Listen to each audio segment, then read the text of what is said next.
Mesdames et messieurs, tu souhaites te mettre un peu sérieusement à la photo et donc tu envisages peut-être d'acheter du matériel photo. Aujourd'hui, je te fais un guide d'achat complet pour acheter au mieux de façon la plus optimisée possible et puis en évitant les erreurs que tu pourrais regretter plus tard.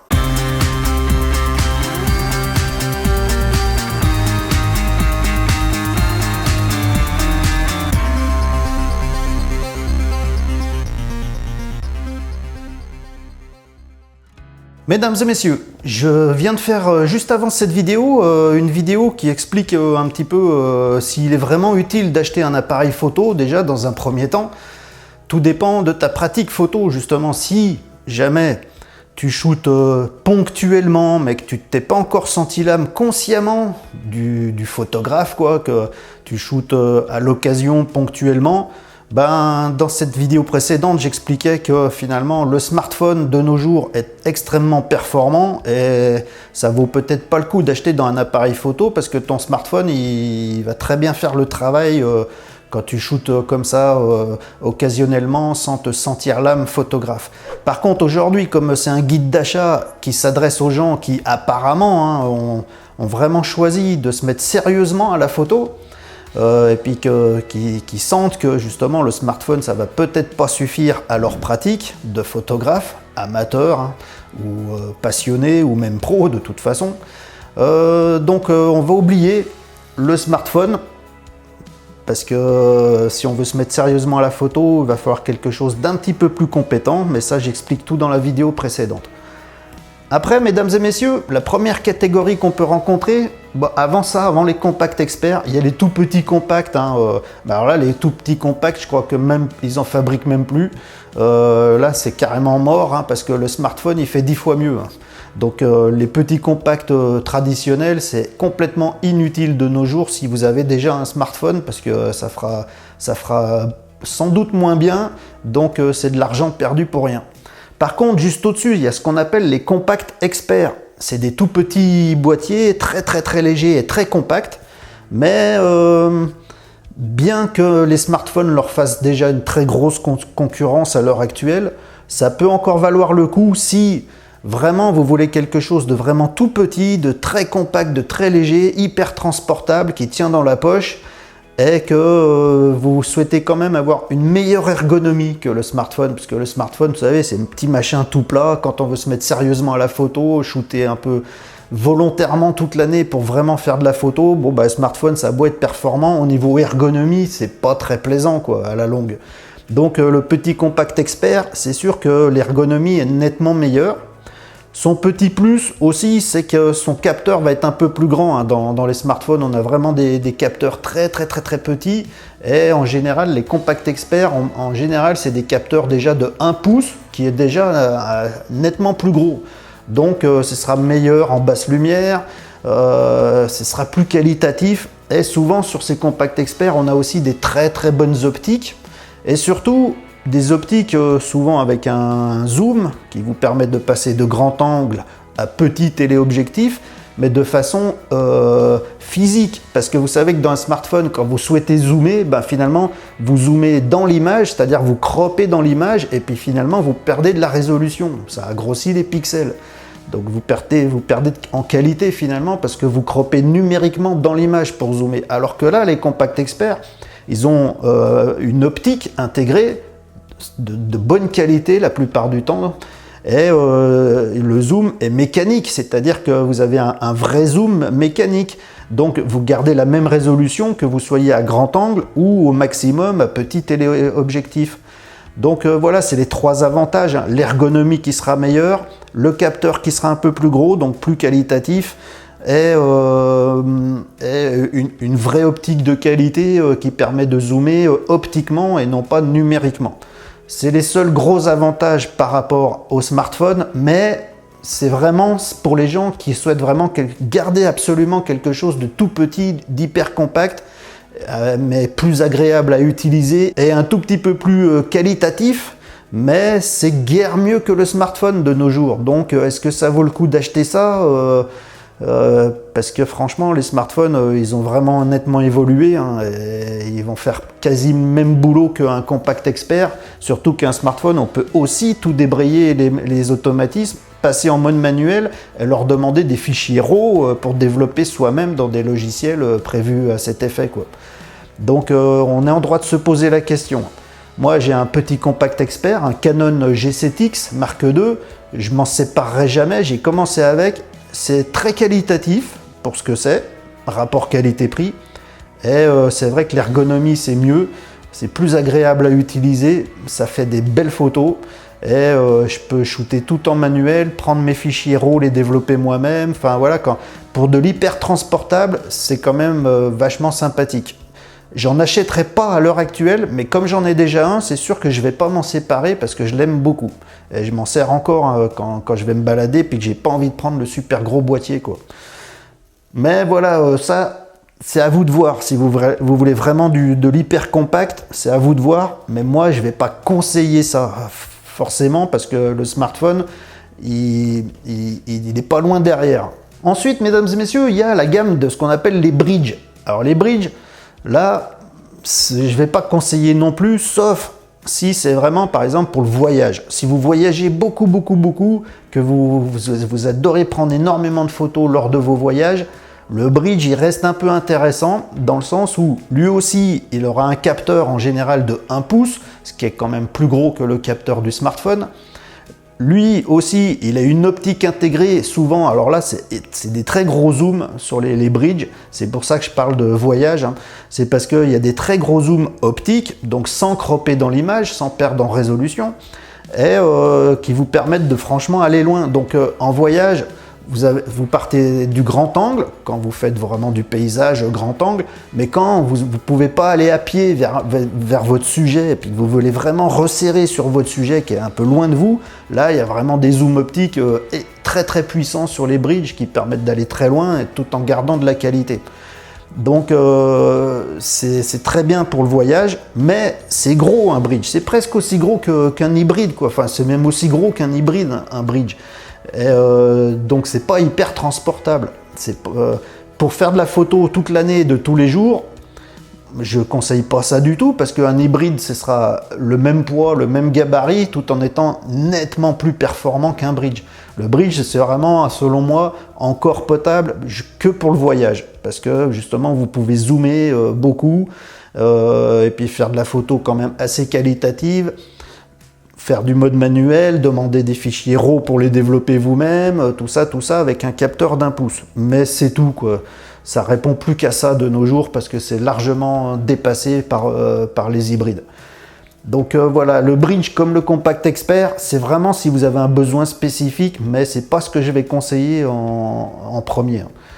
Ensuite, on a toute la gamme des fameux réflexes. Ça, c'est toute la gamme des gros boîtiers réflexes d'époque, on va dire, parce que apparemment, les marques n'en fabriquent même plus. Là, moi, je vois chez Canon, il y a un sacré bout de temps qu'il n'y a pas de sortie de nouveauté en réflexe.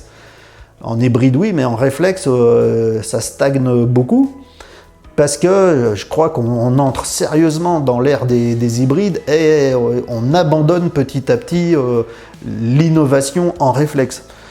Par contre, ça vaut toujours le coup, dans le sens où que maintenant, comme les hybrides sont sortis, que les réflexes sont un peu plus anciens, ils coûtent moins cher.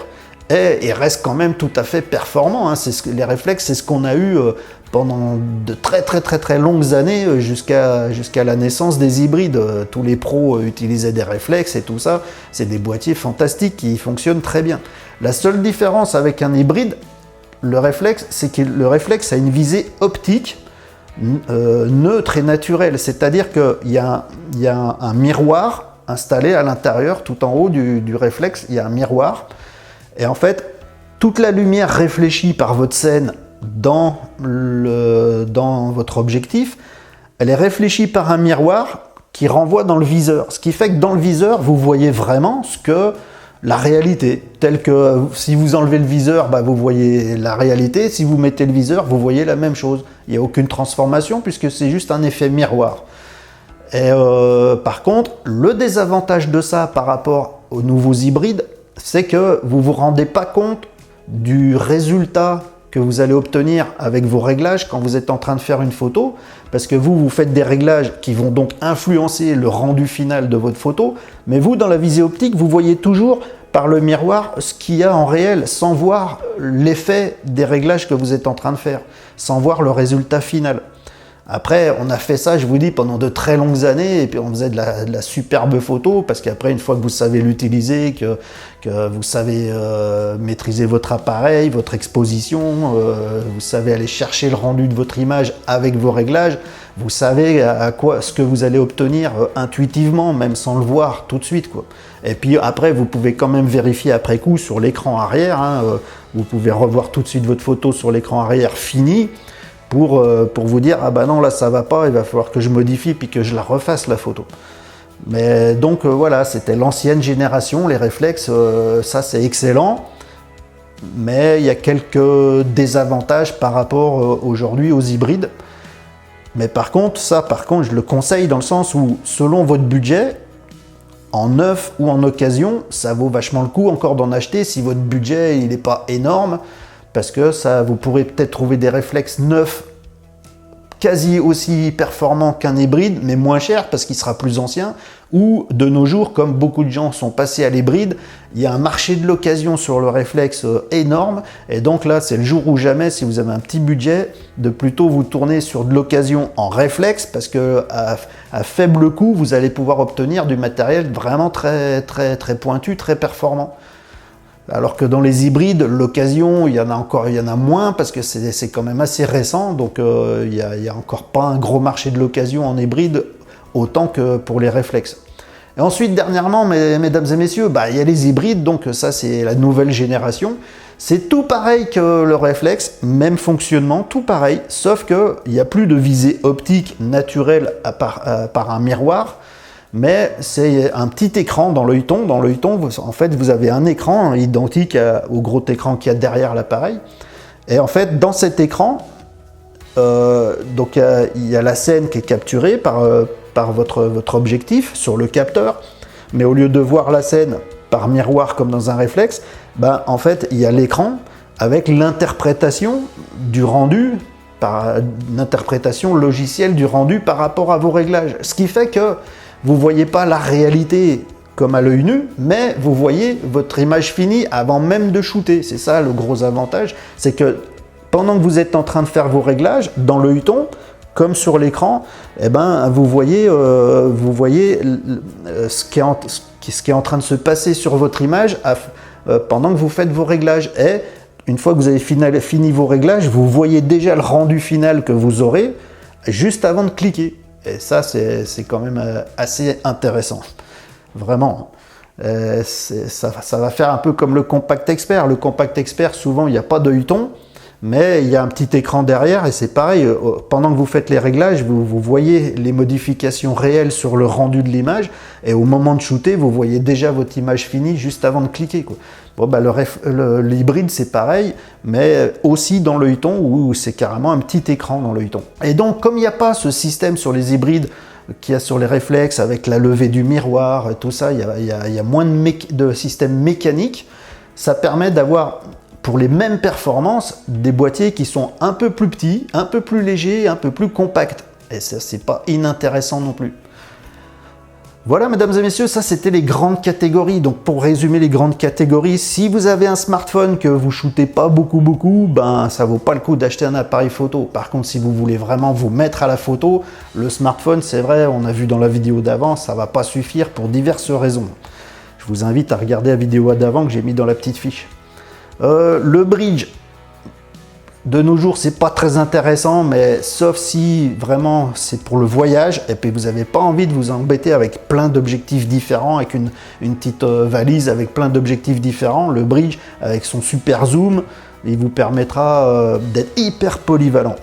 Mais voilà, ça sert de nos jours plus qu'à ça, à mon sens. Le Compact Expert, c'est la même chose que le bridge. Il y aura un peu moins de zoom, bien entendu, mais il y aura quand même un zoom optique. Un capteur d'1 pouce aussi, mais c'est vraiment encore pertinent si vous voulez vraiment de l'hyper compact, hyper transportable à mettre dans la poche, mais ça va faire guère mieux de nos jours que ce que font les smartphones. Ensuite, vraiment, moi, ce que je vous conseille, c'est soit donc le réflexe, soit l'hybride. Et ça va plutôt être une question de budget, je pense. Parce que justement, comme je vous disais, le réflexe, même en neuf, de nos jours, ça va coûter un peu moins cher que les hybrides parce qu'ils sont moins récents. Mais surtout sur le marché de l'occasion, là, c'est vraiment très intéressant parce que de nos jours, le marché est énorme puisque les gens se sont mis aux hybrides, ils vendent leurs anciens réflexes. Donc, vous allez trouver pour vraiment pas cher des boîtiers extrêmement performants et donc ça, c'est très judicieux quand vous avez un budget un peu limité. Si vous n'avez pas le budget limité, il faut partir sur l'hybride et puis carrément un hybride neuf, je dirais. Parce que c'est les appareils photo nouvelle génération et puis c'est vers ça que toutes les marques se tournent de plus en plus. Ils se concentrent essentiellement maintenant sur les hybrides, ils vont faire plus que ça je pense dans l'avenir. Ils vont abandonner les réflexes, ils vont abandonner un peu les compacts experts, ils vont abandonner peut-être les bridges aussi. Je crois qu'on rentre dans l'ère de l'hybride parce que les hybrides ils vont arriver à les faire de plus en plus petits, de plus en plus légers, de plus en plus compacts, tout en augmentant encore les performances. C'est l'évolution technologique, c'est toujours comme ça. Donc on a vu pour les types d'appareils. Mesdames et messieurs, il faut prendre en considération par contre c'est la taille du capteur. Ça aussi j'avais fait une vidéo, je vous la mets là, pour vous expliquer quand vous choisissez un appareil photo, quel impact va avoir la taille du capteur que vous avez choisi dans le matériel que vous allez acheter. Donc ça, c'est à considérer vraiment. Je ne vais pas tout vous refaire ici puisque j'ai déjà fait la vidéo que j'ai mis dans la fiche. Il faut prendre en considération la taille du capteur. Mais en gros, pour vous dire, plus le capteur sera petit, genre sur les hybrides, par exemple on parle des hybrides, genre le micro 4 tiers, qui est un capteur beaucoup plus petit que le plein format. Et il a tous ses avantages aussi. Il va être beaucoup plus léger, donc plus petit, plus compact, plus transportable. Surtout, les optiques que vous allez monter dessus, les objectifs, ils vont être aussi plus petits, plus légers et moins coûteux surtout. En fait, ça vous permet, à moindre budget, d'avoir déjà du très bon matériel qui sera plus léger, plus compact et moins cher, mais qui vous fera quand même de la super bonne photo, parce qu'il y a des hybrides en micro 4 tiers, c'est de la tuerie de nos jours. Et puis des optiques qui vont dessus, c'est de la tuerie aussi. Donc si vous souhaitez un hybride vraiment le plus petit possible, le plus léger, le plus compact possible, le plus transportable possible, et puis même au moins cher au niveau des objectifs, il faut partir par exemple sur un capteur micro 4 tiers. Ce qui vous permet aussi de zoomer plus facilement plus loin tout en restant compact. Parce que ça, j'explique tout dans la vidéo sur la taille des capteurs. Plus le capteur est grand, plus pour zoomer, va falloir avoir des objectifs énormes. En gros, pour résumer. Alors que sur du micro 4 tiers, pour avoir la même focale, le même zoom, vous pourrez vous permettre d'avoir un objectif qui sera beaucoup plus compact et moins cher. Donc à prendre en compte. Par contre, après le micro 4 tiers, on a l'APS-C qui est beaucoup vendu parce que c'est un peu le compromis entre les deux, entre le micro 4 tiers et le plein format. L'APS-C, c'est le bon compromis entre les deux. Mais j'explique tout ça ici, donc je ne vais pas tout vous répéter. Et puis il y a le plein format, mais donc on choisit une taille de capteur pour des besoins spécifiques, on va dire. Et c'est ce que j'explique tout dans cette vidéo d'avant. Et ça répond à des besoins spécifiques. Donc je vous invite à regarder cette vidéo sur la taille des capteurs pour bien choisir votre boîtier. Et puis avec le parc d'objectifs que vous allez progressivement enrichir. Ensuite, la marque, mesdames et messieurs. La marque, c'est fini de nos jours. Il n'y a pas une marque qui soit meilleure qu'une autre. En général, on peut rester dans une marque parce qu'on a déjà du matériel dans cette marque-là et on a déjà un certain parc objectif dans cette marque-là. Et on n'a pas envie de passer sous une autre marque parce qu'il faudrait tout revendre pour tout racheter parce que ce n'est pas les mêmes montures pour les objectifs. Donc quand on a déjà du matériel dans une marque avec déjà des objectifs dans une marque, on a tendance à rester dans cette marque-là par souci économique.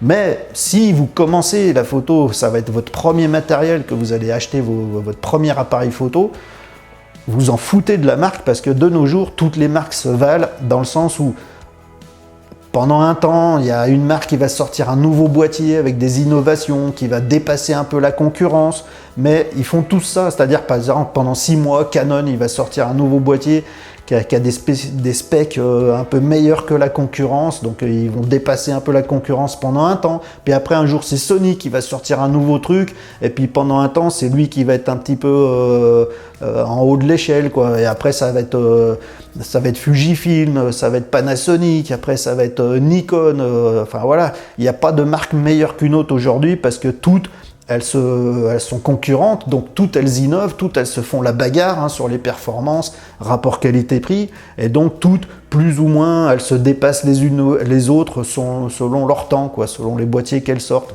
Donc il faut prendre en compte le type de boîtier que vous voulez, et puis le type de capteur que vous voulez, mais quand vous avez compris quel capteur vous avez besoin, et puis quel type d'appareil photo vous avez besoin, eh ben, cherchez celui qui vous correspond le mieux au niveau du bien-être, de l'ergonomie, des specs, des performances pour faire la photo que vous souhaitez faire, mais prenez-le dans la marque qui vous proposera selon vos besoins, mais indépendamment de la marque, ça on s'en fout. Ensuite, neuf ou occasion, bah ça c'est qu'une question de budget. Si vous achetez du neuf, à mon sens, si vous voulez absolument du neuf avec pas un très gros budget, comme je vous le disais, il faut peut-être partir sur une idée de réflexe. Par contre, si vous partez sur du neuf et vous êtes suffisamment à l'aise financièrement, il faut aller directement sur l'hybride parce que ça se revendra mieux plus tard, parce que voilà, on est franchement dans l'ère des hybrides maintenant, c'est l'avenir, quoi. Et par contre, en occasion, des hybrides, il n'y en a pas encore beaucoup, je pense, en occasion. Par contre, comme je vous disais, les réflexes, il y en a à foison. Là, ça vaut le coup. Hein, pour un petit budget en occasion, vous aurez un rapport qualité-prix monstrueux. Avec un petit budget, vous arriverez à bien mieux avoir un très bon réflexe qu'à d'avoir un bon hybride, quoi. Parce qu'il coûte moins cher, surtout en occasion. Ensuite, objectif et boîtier. Eh ben, c'est ce que je disais, c'est que si vous cherchez du compact, du transportable, aussi bien en boîtier qu'en objectif, il va falloir se tourner vers des petits capteurs, micro 4 tiers, voire APS-C. Mais par contre, si ça vous vous en foutez, mais que vous avez besoin d'un plein format pour des choses bien spécifiques que j'explique dans la vidéo, eh ben, vous savez que vous aurez des objectifs qui seront forcément plus gros et puis souvent plus chers. Mais en fait, ce que je voulais dire par objectif et boîtier surtout, c'est comment investir. Sachant que les objectifs, quand vous les achetez, vous risquez de les garder très longtemps, même si vous changez de boîtier. Parce que si vous changez de boîtier en restant dans la même marque, parce que les boîtiers, ils évoluent constamment. Si un jour votre boîtier commence à être dépassé, que vous sentez trop de limites, que vous avez besoin de plus d'outils, plus de performance, vous aurez envie de changer de boîtier, mais vous aurez déjà vos objectifs qui, eux, vont rester, s'ils étaient bons maintenant, ils seront très bons dans très longtemps encore. Donc, en fait, votre parc objectif, vous allez le garder, et puis vous allez faire évoluer avec le temps peut-être que vos boîtiers.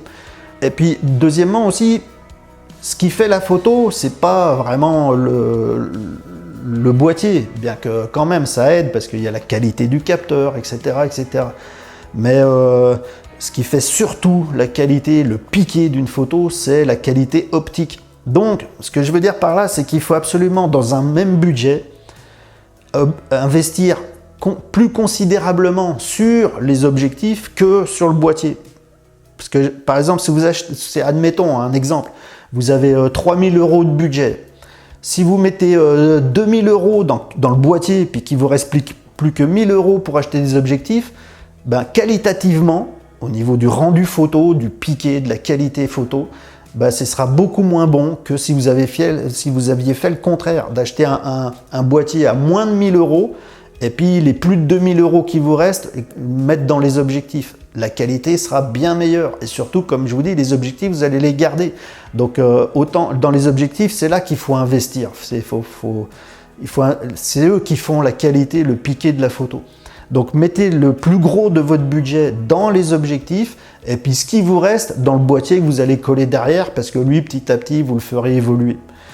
Voilà, ça c'est très important, hein, mesdames et messieurs. Souvent les gens ils se trompent, hein, ils veulent acheter le dernier appareil qui vient de sortir, qui a toutes les nouveautés et tout, puis après ils n'ont pas assez de budget pour avoir des bonnes optiques de qualité à monter dessus, puis après ils n'ont pas des photos super. Donc il vaut mieux avoir un très bon objectif avec un boîtier entrée de gamme, je dirais, qu'un super boîtier avec des objectifs entrée de gamme. Ce sera bien meilleur. Voilà, puis donc tout ça, c'est une question de budget, mesdames et messieurs. Je crois que j'ai fait le tour, mais voilà, donc pour votre budget, quel qu'il soit, mettre plus de sous dans les objectifs que dans le boîtier. Ensuite, pour le budget que vous avez, quel qu'il soit, à vous de voir, selon la taille du capteur dont vous avez besoin, vers quel type d'appareil photo vous voulez vous tourner, selon ce que vous pensez faire en photographie. Tout simplement. J'espère que je vous ai aidé un peu, mais j'espère que j'ai rien oublié. En fait, je pense que j'ai donné les grandes lignes hein, quand même. Voilà, mesdames et messieurs, j'espère avoir pu t'aider dans ton futur investissement matériel photo.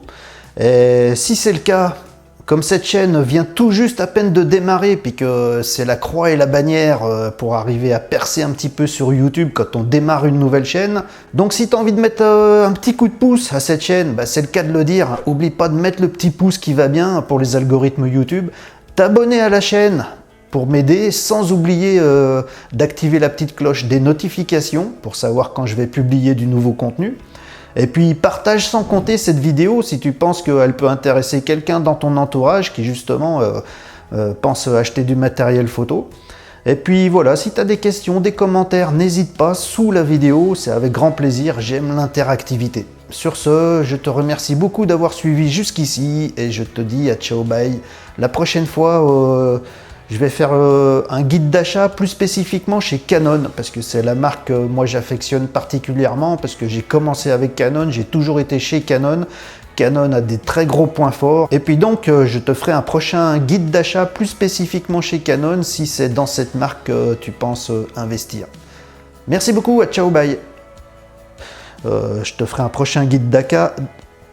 Et puis donc,